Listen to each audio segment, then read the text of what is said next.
Good morning, good afternoon, and good evening, my friends. It is the beginning of the week. It is Monday, and I'm going to share with you something just a few days into February we are, and let's talk about anniversaries. Here are 30 metal albums turning 30 in 2025. What qualified for metal in 1995 was a grab bag for sure. After the fallout from the popularity of grunge, metal went back underground, but was poised for a return led by nu metal. While not all of these albums will qualify as quote-unquote metal for everyone, they are loud and heavy. So, as you know, most of the time I don't read these, I just see the headline, and I do a cold read. So let's get into this, starting with Tad, Infrared Riding Hood. That's hilarious. Gotta say, never heard of Tad. I'm a metal guy, never heard of Tad. Tad Doyle and Company were moved from Giant Records to East West, both under the Warner Brothers label, for their second and final major label release. Infrared Riding Hood saw the group playing a little more with melody, but still heavy. The group released a final live album also in 1995, but called it Quits not long after. Anthrax, Stomp 442. Stomp 442 is not a bad album, but how could Anthrax follow up the perfection of Sound of White Noise? Stomp 442 starts a downward slide for the band, as it was their last before being unceremoniously dropped from Elektra and kicked off several years of label changes, personnel changes, and all too public drama. All the same, the songwriting is tight, and the album features some memorable solos from Dimebag Darrell. And I got to put this out there. I'm one of those people, I don't know what Anthrax is doing in the Big Four. Have no idea. There are so many other bands that qualify, and the first two that come to mind to me are Overkill and Testament. That being said, back when Metallica lost Cliff Burton, and this is the story, is the only bassist they ever approached to take his place was Joey Vera of then Armored Saint. And Joey turned it down because of his loyalty to Armored Saint. And it shows what a stand-up guy Joey is. That being stated, Anthrax gets signed to Elektra Records on the strength of albums like Among the Living, Steady Euphoria, Persistence of Time, and their incredibly charismatic and gifted vocalist, Joey Belladonna. And what did they do? As soon as they get signed, they kick Joey to the curb. They bring in John Bush, who just easily walked away from Armored Saint. I don't know if it was for a payday. I don't know what was going on in the band. I really don't know what was going on in his head. And to go with a lesser musically talented band, in my opinion, Anthrax. So I can only imagine it was for the paycheck, because Armored Saint, to me, is a much tighter, much more gifted, better songwriting ability type of band. I mean, their albums just stand up better. I mean, they just do. Raising Fear, Symbol of Salvation, Revelation. It just, beats Anthrax all day long. But that's just me. What can you do? That's just me. Faith No More, King for a Day, Fool for a Lifetime. Faith No More were always a little too heavy for alt-rock and a little too weird for true metalheads. Coming off their magnum opus 1992's Angel Dust, they released King for a Day, Fool for a Lifetime, with newly and briefly installed guitarist Trey Spruance from Mr. Bungle. Gone were the layers and layers of soundscapes, and what remained was a more stripped down and largely heavier sound. While it was seen as a disappointment in the year of its release, time has vindicated the record, and the band playing the album in its entirety in 2011 in a reunion with Spruance. So they played the album in its entirety. That's a hit or miss thing for me with bands. I saw Testament do the entire Legacy, but they did it in an interesting way.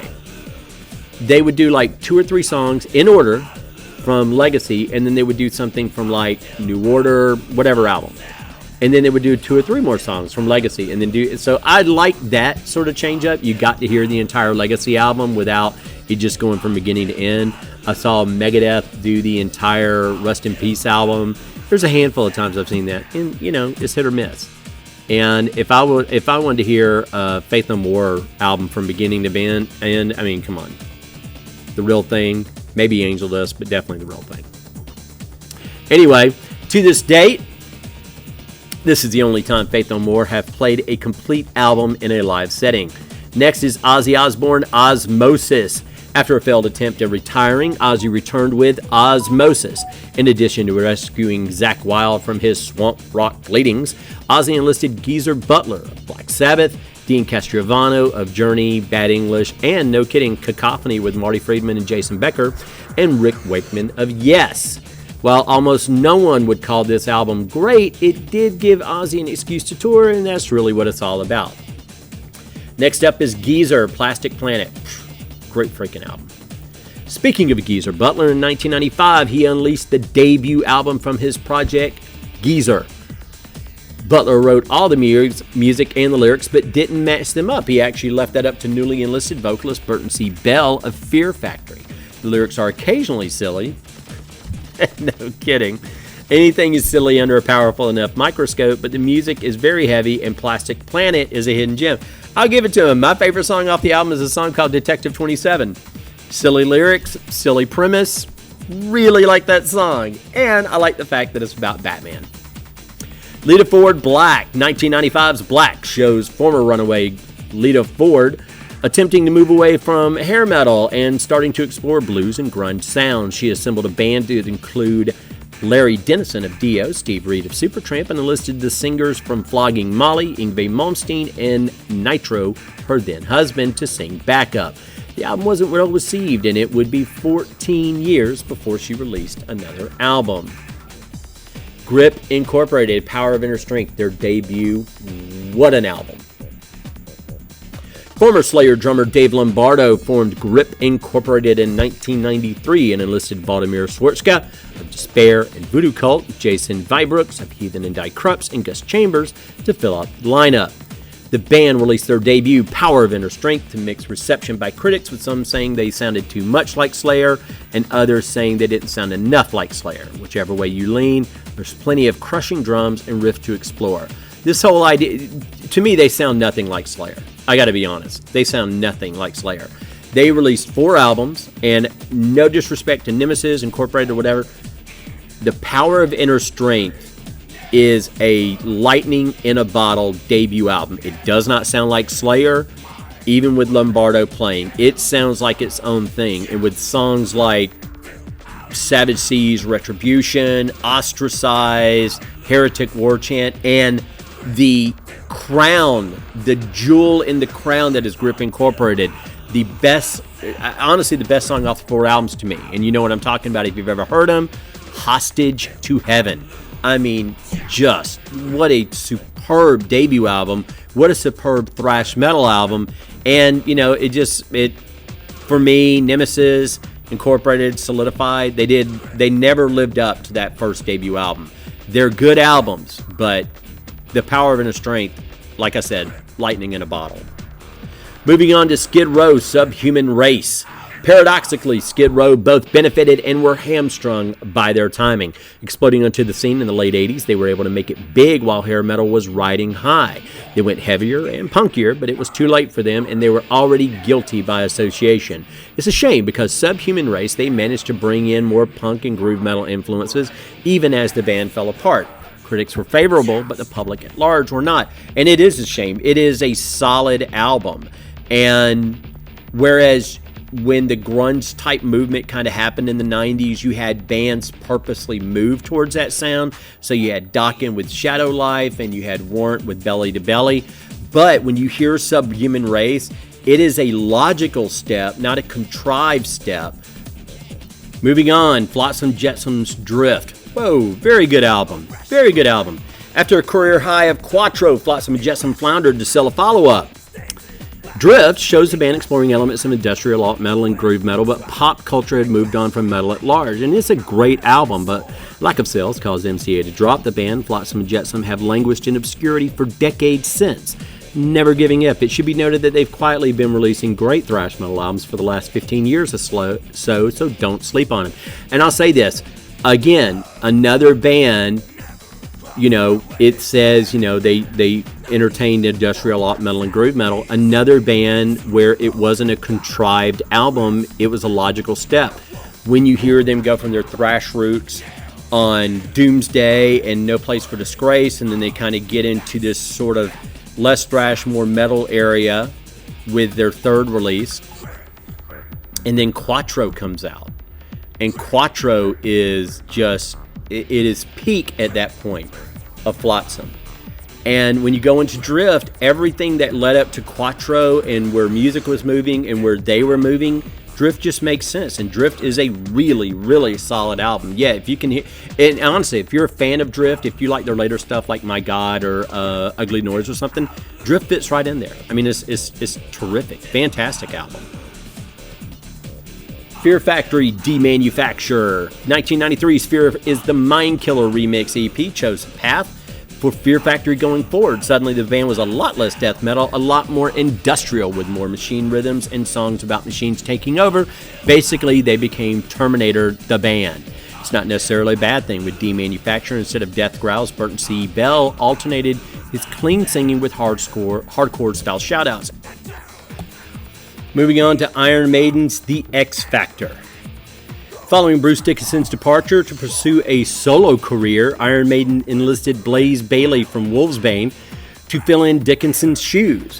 While The X Factor was their 10th consecutive top 10 album in the UK, it fell off the charts inside of 4 weeks. Reviews were unkind, but the album has undergone a bit of a critical reappraisal in recent years, stating that this album paved the way for what Maiden would be in the future. Not wrong. Really long, epic, boring songs all over The X Factor.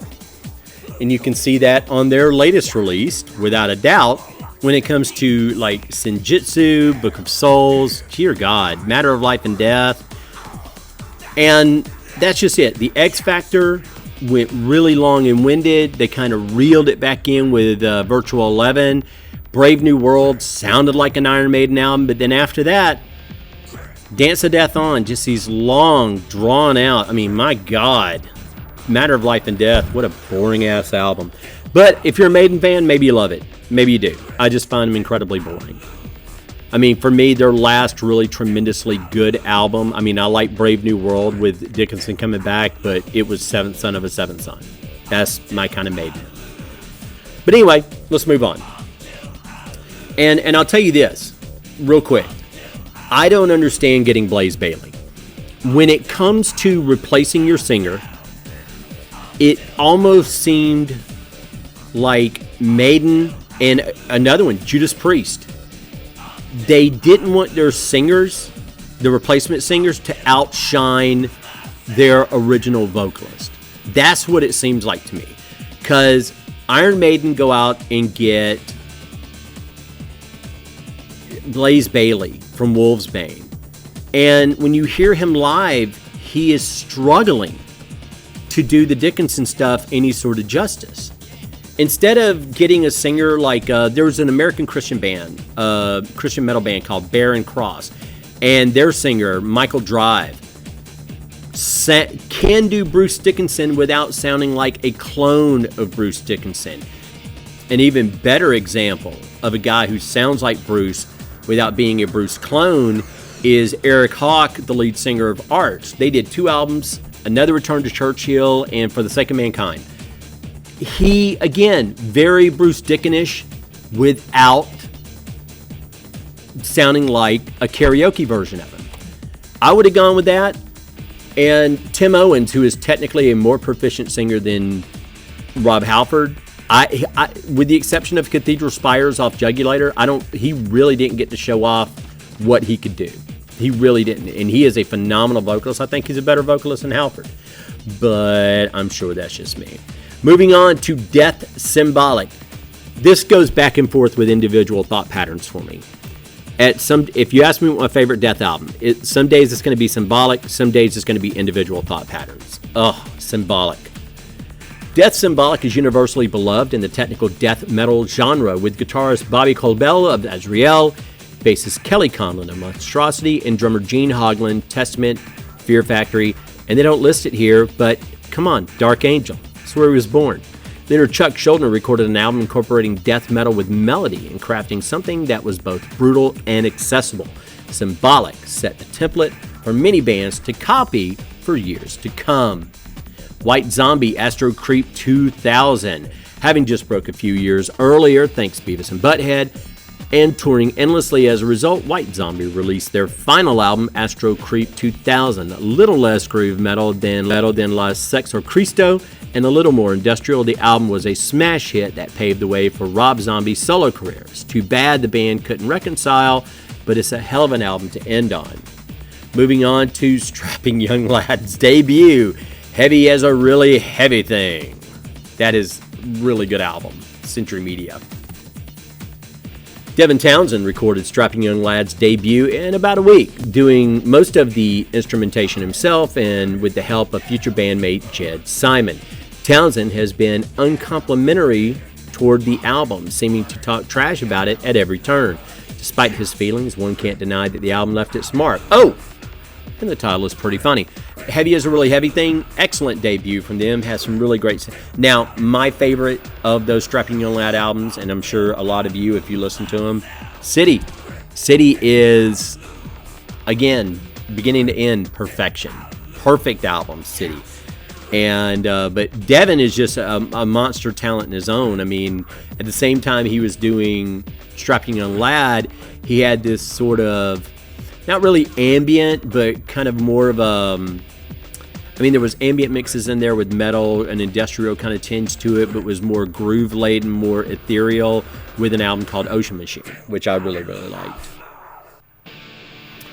Down, NOLA. What if Black Sabbath were from the American South? You'd find that answer in NOLA, Down's first and best album.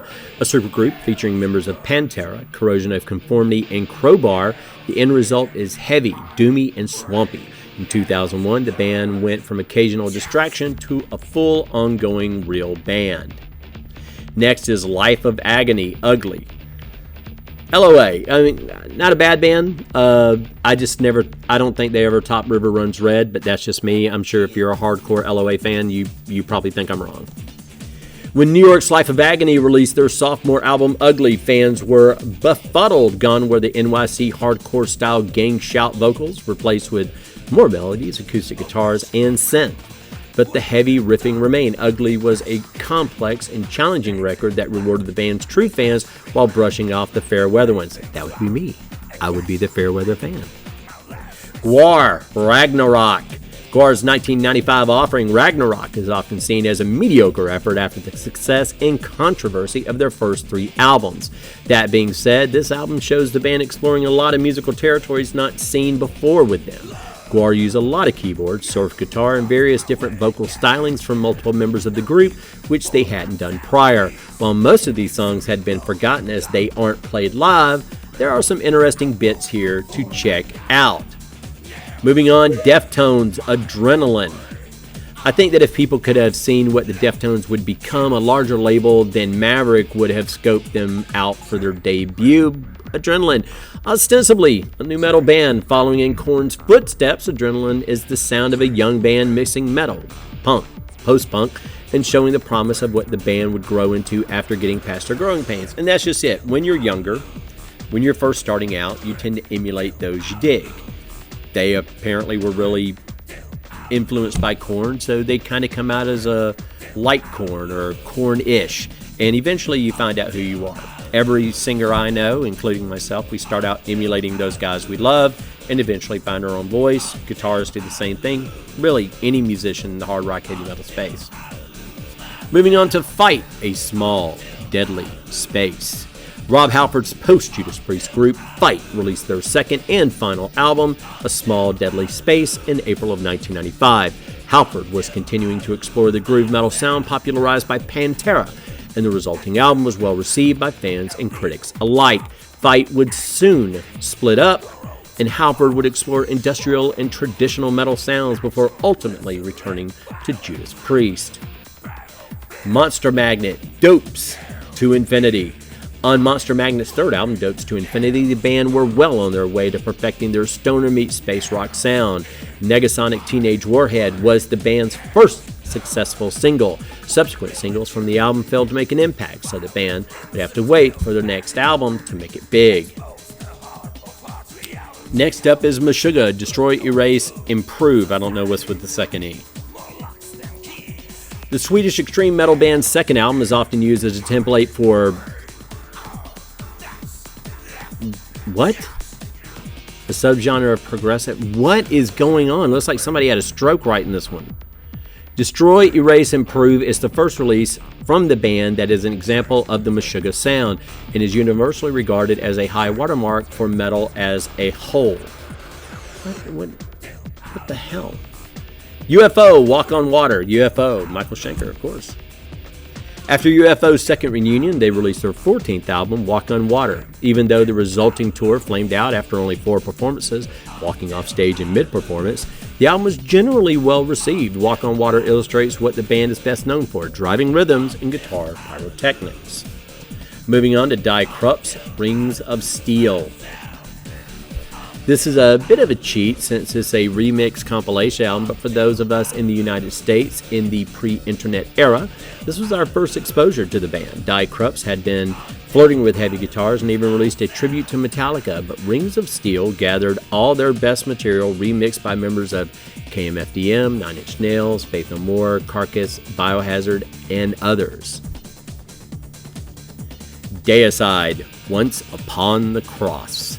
When Deicide isn't busy angering Christians, provoking animal rights activists, inspiring Europeans to bomb their concerts, and burning upside-down crosses into their foreheads, they occasionally make music.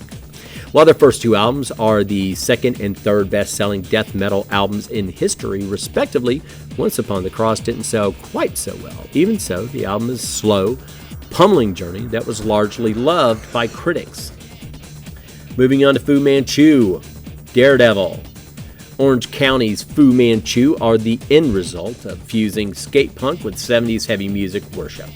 They may have been retro, but they were also ahead of the curve. The sound they were cultivating on Daredevil would be in vogue for a few short years when stoner rock became all the rage, or as much of a rage as it could be. Sugar Ray. Really?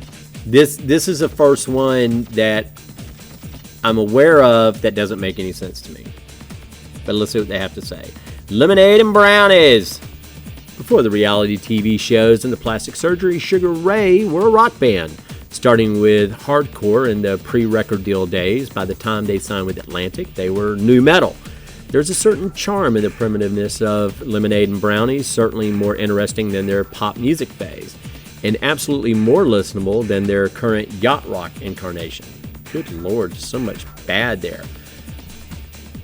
Paradise Lost, Draconian Times. British gothic metal band Paradise Lost released their landmark album Draconian Times to wide acclaim. With their Metallica meets Sisters of Mercy approach, I guess that's one way to put it. The record was an oppressive mix of goth and metal that was the perfect distillation of their morbid lyrics. While the album didn't do much in the United States, it charted in 9 European countries, often in the top 20. Yeah, I think one review I read back in the day said Draconian Times to Paradise Lost is Master of Puppets to Metallica. Cathedral, the Carnival Bazaar. Cathedral's third album was their tightest and most focused to date when it was released in 1995. After attempting to make a leap to major label Columbia, the band returned to earache with the Carnival Bazaar. They experimented with faster rhythms and 70s rock idolatry instead of just staying in their doom metal lane. And a boost with some guitar from Tony Iommi didn't hurt either. Yeah, get Iommi on your album, you're doing all right. I mean, hell, if you're going to go doom, get the Godfather, right? Morbid Angel, Domination. With their fourth album, Morbid Angel's Domination would be their last for Warner Brothers imprint Giant Records. The album is controversial among fans as it is slower, melodic, more atmospheric with keyboards than prior albums. Even so, critics were favorable on the release, and it's a good album. It's just a solid album. Iced Earth, Burnt Offerings. Iced Earth is by far in my top 3 favorite bands of all time. Love, absolutely love, cannot say enough good things about Iced Earth. Absolutely adore John Schaefer. Let's talk about Burnt Offerings. Hope I don't go too far with this. Burnt Offerings is often considered Iced Earth's heaviest and darkest album, fueled by frustrations with the music industry, complemented with lyrics about Dante's Inferno and Bram Stoker's Dracula. This album is a fan favorite. Yeah, it's a fan favorite, not really a John Schaefer favorite. I mean, he's talked about the album repeatedly, talking about it was a very angry album. He was angry at the time. It is the first album to feature Matthew Barlow, who ended up becoming their longtime vocalist. Iced Earth, absolutely love Iced Earth. And I have every one of their albums, some of them multiple times in multiple formats. And I'd love to hear some new Iced Earth. Top 30 albums turning 30 this year in 2025. Thanks for hanging with me. Take care of yourselves. See you in the next video.